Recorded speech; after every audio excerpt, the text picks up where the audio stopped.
Hello, everybody. It is Saturday afternoon, and I'm taking a quick grading break to just say a few things to you about writing. This is something I've been meaning to do in class, and yet when it comes down to it, I just don't want to talk about writing. I want to talk about Mrs. Dalloway and the other things that we're reading, and it just feels like cutting a pound of flesh out of a class period. So I keep on putting it off. Anyway, here I am doing it because I want to say a few things to you guys about just getting our heads into the paper writing process here at the end of the semester. I feel like upperclassmen don't get enough writing talk, and that you guys are still in a place where you can grow, you can learn things, and you're just basically in need of encouragement, fresh ideas, fresh approaches that can help you find your way in to this thing we need to do here at the end of the semester. So, just a quick schematic, which some of you will have heard different versions of in the past, depending on how many classes you've had with me. So, I like to think of a work of literature as being composed of four things, really. One, the author and his intentions. Okay, so we've got the author. I'm going to write these things down, and I'm going to show you a picture which hopefully you'll be able to see. Okay, so we've got the author, what he or she is planning to do, is trying to do. Then we have the parts of the paper, the parts of the work. Middlemarch, well, we've got a bunch of chapters. We've got within those chapters, of course, paragraphs, sentences, words, figures of speech, similes, all kinds of allusions. We have the explicit references to other texts in the epigraphs, in the form of quotations and other things. We have characters and all kinds of repeated themes and, all of the nuts and bolts of literature. Those are the parts. And then, parts. Then kind of including all of those, wrapping them all up, the thing that is made up of all the parts, that is the experience of the work as a whole, is what I call the form of the work. Okay, so Middlemarch as a whole is a very specific kind of living thing. It's analogous to a living thing that lives in the pages as you read them, in the sounds as you speak them, in the images, and really the whole imaginary world that springs up around you as you move through its pages. So this is the form of the work. It's there on the page, but it's also moving through time as you experience the work. This is true of big things like Middlemarch. It's also true of little things like a sonnet, or any other work of poetry. Now, does this work? Let's see if it does. This is backward. That's horrible. Okay, you just got to imagine that it's forward. So we got the author over here, or in reverse, what does that say? The Rofua, whatever. So the author, who writes the whole out of composes this whole. This looks like a submarine or a pea pod, but the whole is all of that out of each of these parts, right? Which are the chapters in the work, or they are the quatrains and couplet of a Shakespearean sonnet, or they are each individual line, and then the metaphors, the similes, the metrical substitutions, the enjambments, all the images, everything, right? Okay. So far we've got the author, the parts, the form, the last thing we have is what I call a moment of vision, or putting it differently, the thing that the work of art is trying to bring you to see differently. Okay? Because, so here we've got the author, the form, the parts, the moment of vision. You can convert the backward to forward, I'm sure. So, what do I mean by this? With every work of art, it exists in some sense just for its own sake, just so that you can have the experience of that gorgeous poem. You know, Adam's Curse by Yeats. Why does it exist? Because it needed to exist, because it's amazing.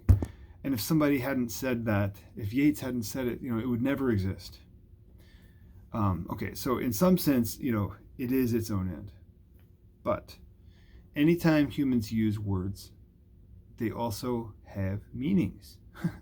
And when words have meanings, which is what words are, they need to have, they have meanings from the nature of the case.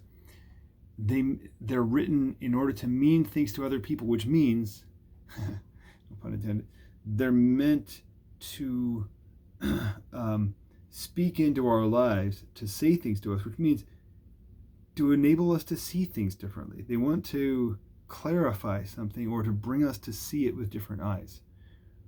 Okay, let me put that a slightly different, and then that's the moment of vision that I'm talking about. So like the thing that the moment of clarity, the thing that you see after reading this. One other way of talking about this whole form composed of parts, right, created by the author, this is all an experience. It's an experience that flows through you from beginning to end. And in some sense, it's its own end, but it's also giving you experiential knowledge of something. Of what? Of the thing that the work is about. Middlemarch, what is it about? It's about the great souled person desiring meaning and a work to do that is fit and worthy of her desire and her longing, her capacity.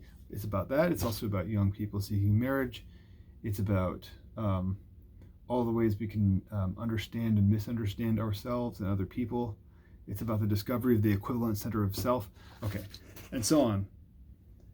It's about a number of things all together, and it gives us insight into them by the experience that it creates. Okay, and the same thing, of course, about little poems.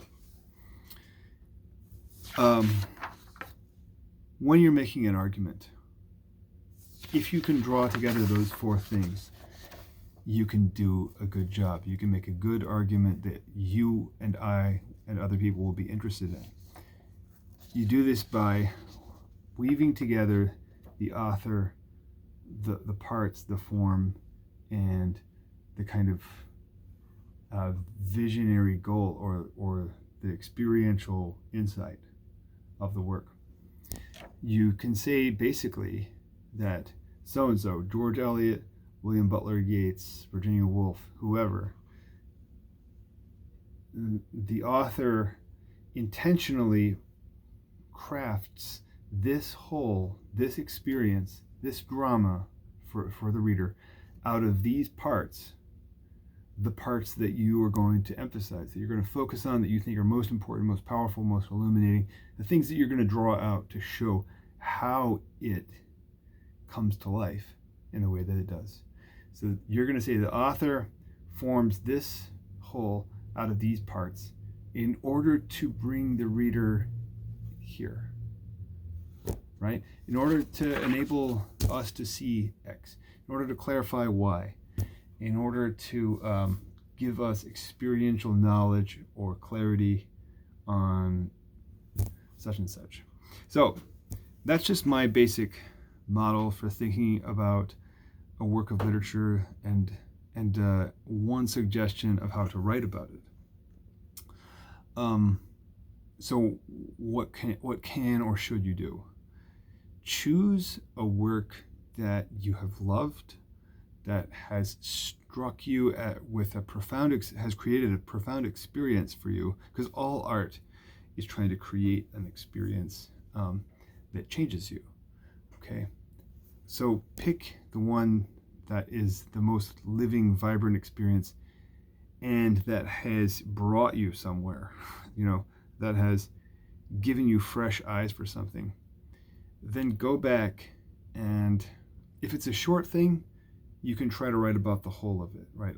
A little poem of Auden or Yeats or Thomas Hardy or something, Hopkins. You can do that with the whole of the poem. You can ask, how was this poem put together in such a way that it brought me somewhere? How did the living form come to life by the way that it was put together? And how did that bring me somewhere and show me something? Same thing with a short story.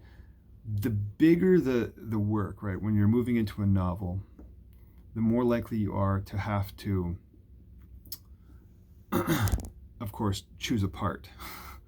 In Middlemarch, there are many worlds there. It's one town, but there are many houses, there are many subplots all woven together. It's a multi-plot novel. So you would have to choose a subplot, even a part of a subplot, maybe just a relationship, okay, as it unfolds in these select chapters, right, which seem to be the most important chapters for understanding Fred and his relationship to the Garths, or understanding Celia and Dorothea's relationship. And then you can ask how the parts of those chapters, right, how they come together to compose the form of that subplot. And then, of course, at some point, when you're doing a part like that, you want to step back and ask, okay, how does my argument about this subplot or this part, this relationship, whatever it is, how does that illuminate the whole? But that's just something you can do in the framing of it, or maybe in a final paragraph or whatever. Different models. So that's just my suggestion. Maybe it will help you get started thinking about first steps for yourself over the next week or two.